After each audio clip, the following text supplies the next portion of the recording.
Okay, 2028 Democratic primary nominees. Here is the betting markets. We have $4.7 million bet here. This is Kalshi. I like to look at betting markets. I think they give a more accurate view than polls do because polls are a little bit more hit or miss. Depends on who picks up the phone, what they're feeling that day. Whereas I think the money bet really shows what is more likely to happen, and it has been pretty accurate in the past with predicting elections.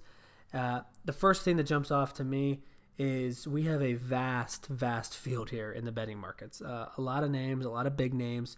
At the top, we have Gavin Newsom, AOC, Pete Buttigieg, Governor Josh Shapiro, Kamala Harris, former vice president, and the Democratic nominee in 2024. A huge sports personality like Stephen A. Smith sitting at 6%, Governor Wes Moore, Gretchen Whitmer, Andy Beshear, and J.B. Pritzker, all governors there. Tim Walz, of course, we know him as the vice president nominee. Michelle Obama, Cory Booker, Mark Cuban. I mean, this is a long list. And it's pretty much split. The Republican primary video that I did had Vance way ahead of the second closest person. I'll link that in the description. You can check that video out. But this is spread across the board. And it's changed a lot with where polls were at. And in that concern, I'm talking about Kamala Harris. Sitting at just 6%, this seems pretty low compared to some polls we've seen in the past. If you can see here, Kamala Harris is in the high 30s, high 20s in a lot of these polls here. And as time goes on, I think is going to be losing some steam. I think it made sense. She put up a valiant effort against Trump. She had a campaign in about 100 days, a short notice campaign. And I think people are kind of commending her on that. But the betting markets certainly are not. Newsom, it's interesting because he's in the 5, 6, 8, 9% range. And in the betting markets, he's the highest right now. Tim Walz, this seems a little bit too rich or too high for me. Here's my theory on Tim Walz. Maybe you could call it like the losing theory, but I just feel that when you are the vice president of a losing ticket, it does not pan out well. I know a lot of folks that are into politics that don't even remember Paul Ryan, Mitt Romney's running mate in 2012. I know a lot of folks that don't even remember Tim Kaine in 2016 with Hillary Clinton, or Joe Lieberman, or John Edwards. I just think that Tim Walz could kind of bow out and sort of be forgotten. I don't see him really having much steam. I don't know if that sounds harsh. Let me know in the comments if you think that sounds harsh, but I just don't think Tim made enough of a lasting impression, and he was also part of that losing ticket. Whereas former Vice President Harris was actually the Vice President of the United States and put up a valiant effort, and I think has a lot more social capital and just general steam behind her. Ran a campaign as a presidential candidate. So we'll see what happens there with those two. Pete Buttigieg, I think, is right firmly where he should be. If you've been paying attention to the news lately, it seems like Pete is getting a lot of attention. He's grown this beard. He has a different look now. I'm seeing him get on podcasts, get on right-wing podcasts. It's very interesting. I think he's definitely trying to make a run. What I'd worry about with Pete, he's obviously just the former Secretary of Transportation. What is he going to do now? Is he going to just be out of politics for a couple of years? Is he going to run for something else? I've heard people talk about him running for Senate in Michigan or something. What is he going to do in the meantime to pick up steam? I mean, this is 2025, and I'm going to do a bunch more videos of this until 2028, of course. I'm very excited. This is the first one, but where is Pete going to land? Is he going to still stay in the public? And I think that's why he's trying to get on these podcasts, have a new look, things like that.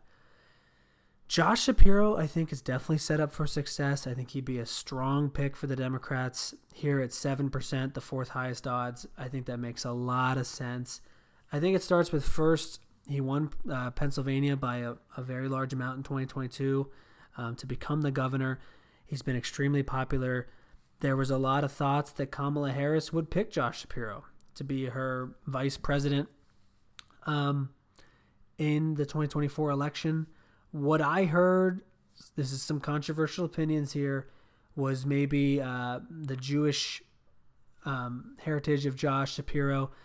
Maybe the Democrats were afraid of making a decision on that, or kind of picking a side, so to speak, with the whole Palestine-Israel conflict. I'm not sure if that's true. That's just what a lot of major media companies were talking about as to why she wouldn't pick Shapiro. But I think he's a strong pick because I think you have to go back to what states are you fighting for? You're not fighting for Washington State, or you're not fighting to go get Alabama or South Carolina. You're fighting for the swing states. And Josh Shapiro is a super popular governor in probably the most consequential and important swing state of Pennsylvania. So I think he's a strong pick. I'd love to see how he does on the debate stage. Kamala Harris, I think, will run. I'd worry a little bit that maybe she's going to step out of the public eye and not get much attention. Of course, Trump didn't go back into politics. He was off for 4 years, basically, and came back in. But he had a lot more of a base behind him. He was already a former president. So I don't think that Pete Buttigieg or Kamala Harris could be spared and just say, oh, well, Trump didn't go into politics after losing in 2020. I think Trump's a little bit of a different animal there in terms of popularity and fan base. Stephen A. Smith is super interesting because he claims to be independent. I see him do news shows with Chris Cuomo, Bill O'Reilly, guys on the left, guys on the right. He has the Sports World behind him, very popular show on ESPN. I think he's a name we have to watch for. He's also a person that's talked about running, that said if he had a chance he would run. And sitting there at 6%, that's just too much money for me to think that he legitimately won't try. The thing is, I think he identifies more on the left side of the spectrum, but what really is he? He's talked about how he doesn't like Republicans or Democrats. He's made statements like that. Where does he truly align? Wes Moore, I think, is a strong candidate. I believe a veteran, a person that's very popular in Maryland. But again, you're not trying to win Maryland. That's also what has me a little bit like, I'm not sure about Newsom with California. Maryland's already very left-leaning, but I think Wes Moore is a strong candidate. Gretchen Whitmer is someone I think, again, Republicans could fear because she could probably carry her state of Michigan very easily in the 2028 the 2028 general election. Andy Beshear is from Kentucky, so would he be able to grab some of the South? And maybe you get those swing states of Georgia and North Carolina back with the blue. You definitely have a great chance of winning the election then with the way the map breaks down. Would you even have a chance at winning Kentucky? That's very interesting. J.B. Pritzker, I don't want to let too much of my personal thoughts or bias in here. I want to just tell you guys what the numbers are. But Pritzker, I don't really see having a legitimate chance. I think his billionaire status goes a lot against what the Democratic Party is trying to move to right now. As you're seeing on the left, they're kind of pointing at the Republican side of maybe Elon Musk and Trump as the oligarchs, as billionaires and big business controlling everyone. Pritzker is a billionaire. I just wonder if that would get a little bit lost in translation and he would actually be able to pick up enough steam to get the nomination. So that's my bias coming in, that I don't really think Pritzker has a chance. Tim Walz already said. Michelle Obama, I think, would be a long shot. I don't even think she'll run. Cory Booker was kind of a big name 10, 15 years ago. I don't really think worth discussing anymore. Still a prominent senator, but I don't know if he'd have real steam. Back to the top, AOC is largely popular, largely populist. I think she could be extremely dangerous, and she's so young that the only reason I would say maybe a hard no on AOC is because she still has a lot of time. She has a lot of time. She could become a senator. She could become a governor. AOC definitely has some time to only get more popular. Right now, her and Bernie are going around the country doing some rallies. That might be the start of her campaigning. I'm not really sure. But she has that populist, doesn't take money from lobbyists type of attitude. She's talked very in a self-aware kind of way about what might have went wrong in the 2024 election of the Democrats. She seems like a very strong candidate. Gavin Newsom is definitely making all types of pivots. I mean, you're seeing he has his own podcast. He's having discussions and sit-downs with right-wing influencers. I believe it's Charlie Kirk, I believe, is the influencer that he sat down with. It was Charlie Kirk. I think that's all a pivot to try to say, hey, I am here. I'm more moderate than you think. The only problem is we've seen a mass exodus with California, and that's been reflected in electoral votes and just population numbers. Are people going to say, hey, there's been some California shortcomings. Are you responsible for that? We point at you for that, Gavin Newsom. You're in trouble for that, right? Or are they going to say, hey, he ran the largest state in the country, one of the highest GDPs in the world. Again, it's a huge Democratic state. Like, he's just going to have a huge following behind him. I think that's all very interesting. I think he's 100% going to be on the debate stage. I think the biggest part of being so far out from this is just who was actually going to declare who was going to be on that debate stage. But I generally think that right about here, you could probably stop and say, I don't really see anyone down here actually being on the debate stage. Maybe like Warnock will be out there. I do just want to make a quick point. I don't want to, Barack Obama, it's like the Trump thing. I don't think he can actually run. Liz Cheney, I see no chance. Bernie Sanders, less than 1%. I think this is purely because of his age. Hillary Clinton, I think no chance. I think combination of age and lost already. Jon Stewart has been a name floated, but hasn't picked up nearly the amount of steam as Stephen A. Smith, and that's why you're seeing a 1% there, or less than 1% versus 6% for Stephen A. John Fetterman is an interesting name because Fetterman, I've heard Democrats say they could use him to kind of appeal to that the man vote, and is sort of a simple guy and doesn't seem like he's an elitist or anything, could appeal to the working class. So it's kind of interesting to see his odds be so low. Let's hit one other poll, and then let's talk about the primaries. Here's some polling average last updated on May 12th. Kamala Harris still super, super high. Kind of a shocker. Pete Buttigieg high. AOC high. Cory Booker. I'm going to be shocked. I will eat my words. I don't see it with Cory Booker. I think that was very 2014 to give Cory Booker a legitimate chance. Gavin Newsom at 7%. Again, I think he's going to be on the stage. I think you have to put him there. Tim Walz and Mark Kelly, I just don't really see it. And then you have Whitmer, Shapiro, Pritzker, Mark Cuban, Andy Bashir, Elizabeth Warren. I don't think she's going to be there. Amy Klobuchar, Jasmine Crockett down here. So, again, it's a big list. Between the two fields of 2028 Democrats, 2028 Republicans, we could have one of the biggest ever. I'm not sure I generally agree with this. I think I'm much more aligned with the betting markets, but I think the average is coming down, and it is so high still because of those polls earlier in the year 2025 that had Kamala Harris at a really high percentage. But let's look at the Democratic primary. So I just am on the 2028 general election page here. And I'll be honest with you guys, in doing research for this video, I had never heard of these two individuals before getting to this page.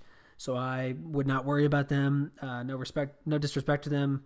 If you in the comments know who these people are, can give me some more insight, I would gladly like to hear it. But I think he's like a former ambassador to Japan and obviously former Secretary of Commerce in Rhode Island. I just don't think they're big enough names. But these are the folks that have publicly expressed interest in running. So I would not be surprised if Walz, Stephen A., and Pete Buttigieg are all on that debate stage in 2027 and 2028. Super interesting there. As you can see, Stephen A. has said that he was not interested in running for president, but then in April 2025, he said that he had no choice but to consider a presidential bid. So as he keeps getting the attention, as he keeps doing his own show that's separate from sports, I think there's a real chance. Now, he was paid a huge, I think, $100 million contract, like something like $20 million a year to continue with his sports campaign, but he could transition that into a presidential campaign if he saw fit. And Tim Walz, I think, is going to run, but I could also see kind of like the stock in him or what you hear about him starting to disappear because, again, he was on that losing ticket. Here's what's been speculated by the media. I think here's who some Democrats have been hoping for. Ruben Gallego, I think, is a super interesting sleeper pick. Again, you think about crafting your strategy. He got the state of Arizona in the Senate seat there in 2024 over Kari Lake. Gallego's, I think, a name we could watch out for if he gets to be more prominent as a senator and maybe even in the 2032 election or something. If Democrats lost it in 2028, I think Gallego is a guy that could be there. He could appeal to the South, could appeal to the minority population. I think super interesting there. Cory Booker mentioned again, Andy Bashir mentioned again. Of course, former Vice President Kamala Harris mentioned. Ro Khanna is, I think, a super interesting pick. He's getting to be more well-known nationally. He's going on left-leaning shows, right-leaning shows, and he's talking about the Democratic Party. And again, a very self-aware state and talking about why they lost and being strategic and being smart. So I think Ro Khanna could have a real shot, could be on a debate stage. Amy Klobuchar and I kind of lump her and Elizabeth Warren in together. They're both still somewhat young enough that I think they could run. I'm just not really sure because they tried that in 2020 and they kind of lost some steam. AOC and Gavin Newsom. It hasn't been declared. I guess they haven't publicly expressed interest, but I really could see them running. Same with J.B. Pritzker. Same with Governor Josh Shapiro, and same with Governor Gretchen Whitmer. I think these two, some type of combination of these two or these two probably have the best shot of winning. I'd love if someone in the comments kind of gave me their breakdown of who they thought had the best odds, but I think just swing state-wise, Governor Josh Shapiro or Governor Gretchen Whitmer would be great for carrying those swing states. So we have a whole section here with write-ups about each one of those individuals. And then you have these folks down here, which apparently have declined to be candidates. And we have some major names here. Bernie Sanders, Jared Polis, the governor of Colorado, Michelle Obama saying no, Wes Moore saying no, John Fetterman saying no. So that could be what is the indication for like a Fetterman or a Bernie being 1 or less than 1%. But Wes Moore was still quite high in our betting markets, sitting at 5%. But that could be some of the reason behind that. I'd love to know your thoughts on is Wes Moore legitimately going to be out of this race? But I think, needless to say, it's going to be a large field, and there are some folks on here who would have a legitimate chance of being president. I think Newsom 1, AOC 2, Pete Buttigieg 3, Shapiro 4, Kamala 5, Stephen A 6, Whitmer 7, Walz 8. I think that's pretty safe right there. I think that's a pretty safe, 8 people that are definitely going to be on that debate stage in some form or fashion. As far as who has the most likely chance of winning the nomination, I really think Josh Shapiro and Gretchen Whitmer are 1A and 1B. I think Stephen A. Smith is up there. I see what the betting markets are doing here. I just worry about, could the California stuff get pinned on him? AOC, I just think maybe what people are going to think she's too young, but she's also extremely appealing as a candidate. I think her and Buttigieg are probably 3 and 4, and maybe Gavin Newsom is 5. And I'll put Stephen A. Smith at 6th. I'll put him a little bit above Kamala Harris because I just don't know if she's going to recover from 2024. I think people are very divided on Trump, and I could see people saying, well, you couldn't even beat Trump, so they might cast Kamala way down. But let me know what you think in the comments. Consider subscribing if you like this content. Like the video, share it, comment something positive or negative. I don't care. I'd just love to hear the feedback from you guys. Let me know who you think it's going to be. If you're a Democrat, who are you rooting for? If you're a Republican on the other side, who are you rooting for? Who do you think would be easy to beat? I would love to know all of you guys' opinions. And thanks for watching.